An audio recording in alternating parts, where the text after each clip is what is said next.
Restez jusqu'à la fin de la vidéo pour une annonce spéciale Festival de la BD d'Angoulême.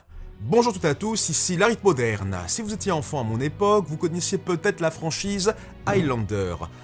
Oui, je suis vieux. Une histoire d'immortels se battant à l'épée jusqu'au dernier, traversant les âges et les époques.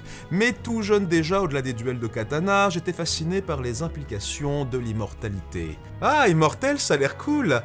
Mais ça veut dire aussi que tu vas voir tous les gens que tu aimes devenir vieux et mourir, et toi tu vas rester et... C'était un petit peu trop vertigineux pour moi tout ça, alors je me suis reconcentré sur les combats d'épée, c'était mieux pour mon cerveau d'enfant. Mais en vieillissant, mon intérêt pour les histoires d'immortels continua de grandir et de se développer, surtout grâce aux mangas et aux animés. Tout le monde vous conseillera par exemple l'habitant de l'infini, à juste raison d'ailleurs, un classique du récit de samouraï aussi furieux que mélancolique, mais niveau exploration de l'impact de l'immortalité sur l'esprit et l'âme, vous avez aussi le sympathique et populaire Re:Zero, avec son héros piégé dans des boucles temporelles à chaque mort. Vous avez aussi Agin et son histoire cruelle et horrifique, comprenant des héros tourmentés dans des situations de haute tension. Et puis il y a mon chouchou actuel, bien sûr, To Your Eternity, que ce soit en anime ou en manga, avec son être immortel qui se construit et enrichit son être au sens propre et figuré à travers des rencontres riches en émotions, aussi joyeuses et tristes, étalées sur plusieurs siècles. C'est vraiment très beau, lisez ça ou regardez ça, juste découvrez ce truc. Mais un autre titre que je ne devais pas rater et qui parle de l'impact sur votre cœur de l'immortalité, c'est Frieren, un manga qui mélange heroic fantasy, drame mélancolique, combat magique et tranche de vie aux éditions Kiyun. Alors, je précise, cette présentation n'est pas en partenariat avec Kiyun, c'est pas comme les autres vidéos. Ils m'ont envoyé le manga dans un kit presse et j'ai fait un tweet sponsorisé pour eux, mais ce sont pas eux les sponsors de cette vidéo. Donc voilà, laissez-moi vous présenter Frieren, un très beau manga, après le jingle.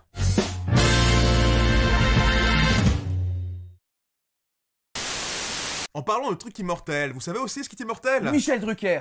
Non, c'est pas ça, Mathias. Les membres de l'Académie française? Bon, ça c'est juste un titre en fait, c'est juste des momies arriérées en fait. C'est un vrai immortel, vas-y. Michel Drucker? Bon, les fantômes par exemple, ça c'est immortel un fantôme. Oui, c'est logique, mais ils sont déjà morts, ils peuvent pas mourir. Bah c'était si malin, alors y a quoi d'autre d'immortel? Je sais pas, les machines, genre les robots, cyborgs, cyber... Voilà. Du coup, qu'est-ce qui est doublement immortel? Votre connexion avec CyberGhost VPN! Ouais. Bravo. Quelle transition naturelle et spontanée. Ouais. CyberGhost VPN, c'est un réseau privé virtuel qui permet de masquer son adresse IP et de prendre celui d'un autre pays. Faites voyager votre connexion internet à travers le monde avec CyberGhost VPN, afin de rendre votre navigation plus anonyme et sécurisée face aux corporations, publicitaires et gouvernements liberticides. Maintenez votre vie privée même en faisant du gaming, du téléchargement et du streaming VOD grâce aux serveurs spécialisés et optimisés pour ces domaines avec CyberGhost VPN. Est-ce que tu penses que Michel Drucker, lui, il sécurise ses données? Qu'est-ce que tu veux que ça me foute? J'en sais rien, moi, t'as qu'à lui demander. D'accord. Par exemple, avec CyberGhost VPN, tu peux te connecter à un serveur des USA pour visiter la version américaine de Crunchyroll, pour enfin voir Konosuba. Parce que c'est un isekai très drôle, très délirant, et parce que ça devrait être en France en fait légalement, mais ça l'est pas, donc ça fait chier. Alors, j'ai eu Michel Drucker au téléphone, il m'a dit « Qui êtes-vous? Qu'est-ce que vous faites? Comment vous avez eu le numéro? Blabla avocat, la police, j'ai pas tout compris, mais il aime bien Konosuba. » Essayez CyberGhost VPN via le lien dans la description. Profitez de 84% de réduction et 4 mois gratuits sur l'abonnement de 3 ans. Ça fait moins de 2 € par mois. Rappelez-vous, protégez-vous dans le cyberespace avec CyberGhost VPN, lien dans la description. Merci à CyberGhost VPN pour sponsoriser cette vidéo et bon visionnage.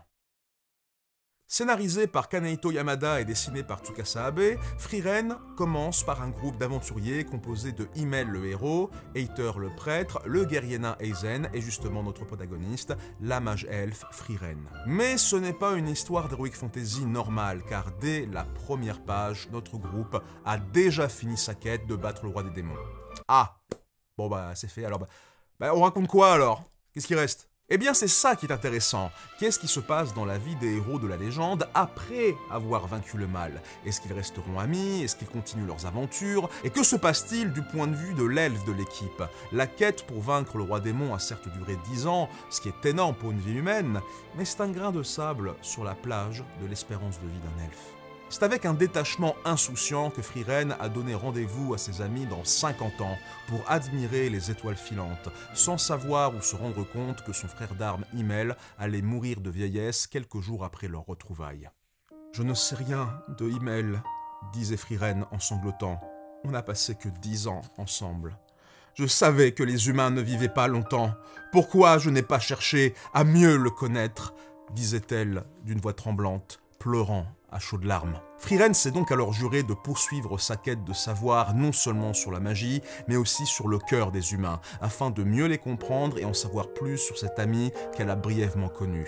Accompagné de sa nouvelle apprentie Fern et du jeune guerrier Stark, Frieren poursuit sa quête étalée sur plusieurs années pour créer un dialogue entre son cœur et le passé. Premier truc remarquable dans le manga, c'est comment il nous fait ressentir le temps qui passe à travers les dessins et la mise en case. Évidemment, les dessins eux-mêmes sont très plaisants et chatoyants, un bon exemple d'esthétique fantasy médiévale, très pastorale, champêtre même, avec des forêts fleuries et vivantes et ces villages paisibles et chaleureux. Les personnages sont peut-être un peu trop dans la retenue niveau expression faciale la plupart du temps, mais tout d'abord ils ont un design reconnaissable et attrayant de personnages classiques de JRPG, et puis en fait, pour les mages stoïques et calmes que sont Frieren et Fern, eh bien ça passe en fait. Ça leur donne une vibe un peu coudérée, si vous voyez ce que je veux dire.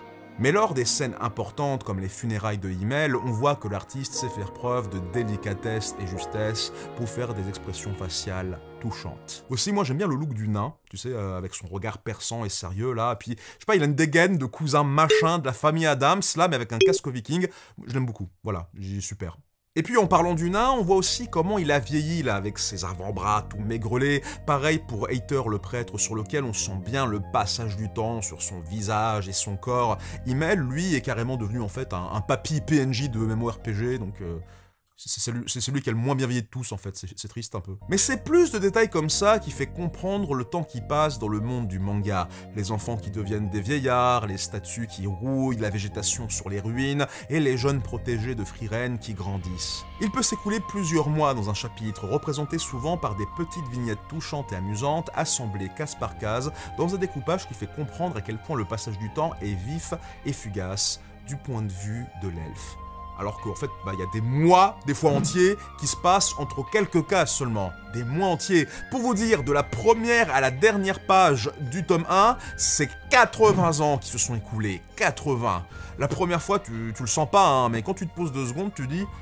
Ouh, c'est vrai en fait, on m'a balancé 80 ans dans la gueule, comme si de rien n'était, comme ça, fluide. Et du coup, tu prends un peu de recul et tu réalises en fait les changements auxquels tu as assisté. Et c'est pour ça que le découpage est important dans les mangas et les BD. Ça donne le rythme et la fluidité pour apprécier ce que le récit essaye de raconter et faire comprendre comment le temps se déroule du point de vue des personnages. Et du coup, on se met vraiment à la place de Frieren, on vit vraiment le temps de son point de vue. Le personnage peut sembler détaché, insensible, ou même insouciante au premier abord, mais c'est juste qu'elle n'a pas la même notion du temps que nous les êtres humains. Et ça crée des interactions super intéressantes avec les autres personnages en fait.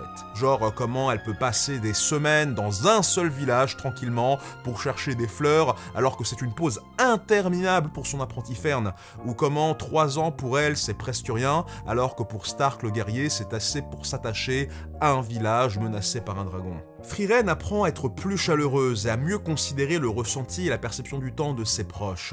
Elle n'a pas un cœur de pierre, elle a des sentiments bien sûr, mais elle doit apprendre à mieux les montrer plus souvent. L'avantage par contre, c'est que sa perception du temps fait d'elle un personnage calme, pondéré, patient et extrêmement érudit, avec une vaste puissance et connaissance magique.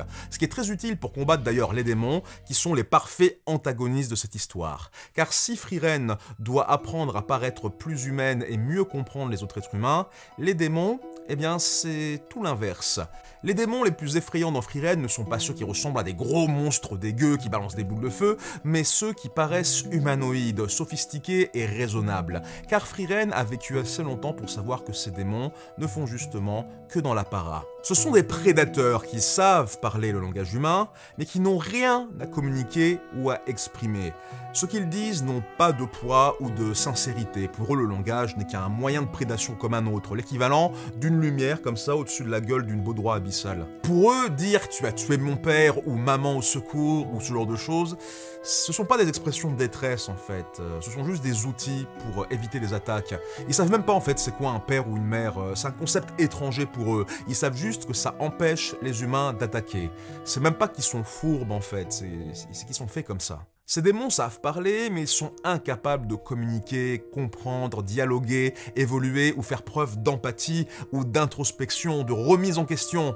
Et c'est pour ça qu'ils sont les parfaits antagonistes à mettre en parallèle avec Frieren, car elle doit faire tous les efforts dont les démons sont incapables pour devenir la personne qu'elle cherche à être. Et quand elle visite des villages que ses anciens amis héros ont sauvés dans le passé et qu'elle voit l'impact que ça a créé dans leur vie, Frieren se rend compte à quel point les 10 années qu'elle a passées avec eux ne sont finalement pas si minuscules que ça. Elle voit l'importance de traiter chaque jour comme un précieux trésor.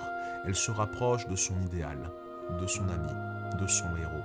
Vous aurez des combats, vous aurez des moments de tranquillité et de balade, vous aurez de belles interactions humaines avec de l'émotion et de la mélancolie. Vous aurez tout ça si vous décidez de lire Frieren. Merci à tous et bonne lecture.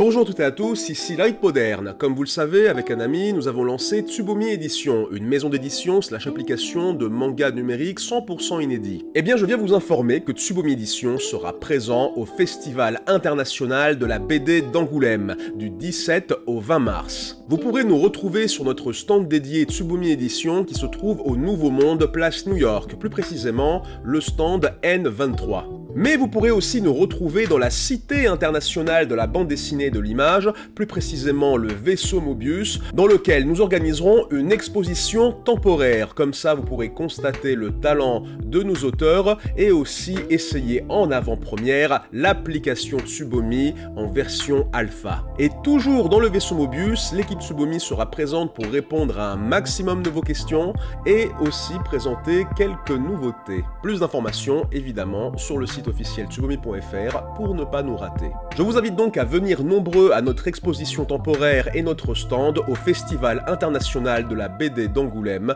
du 17 au 20 mars. A très bientôt avec Tsubomi et merci d'avance.